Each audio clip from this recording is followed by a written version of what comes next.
hedder Vivian, og jeg er trend- og projektpartner i Dorbak, hvor jeg har været i 10 år. Min interesse den stammer faktisk ikke kun fra mit arbejde, men den stammer også fra, at jeg synes hele tiden udviklingen er spændende. Hvad er det, der sker med os? Hvordan bevæger vi os? Hvad er det, fremtiden gør for os? Og hvordan arbejder vi med den? Det er mig, der det, jeg putter ind i mit arbejde og ser den sociologiske tilgang til det.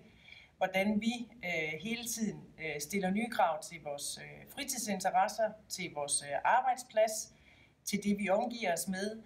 Og i bund og grund, så er det der, hvor jeg kan tage udgangspunkt i de trends og tendenser, jeg ser, som jeg kan viderebringe ud til arbejdspladserne. Det kan være, at trenden for, at folk lige pludselig begyndte at gerne vil give 45 kroner for en kop kaffe og gå på Starbucks og Barrasso, det har ligesom også forplantet sig ude i virksomhederne i dag. Og det er ligesom det, vi skal bibringe ud til vores kunder. Det er, hvad er det, der sker trendmæssigt, så de ligesom kan indrette omgivelserne omkring de medarbejdere, hvad deres forventninger er, så de hele tiden får positive medarbejdere.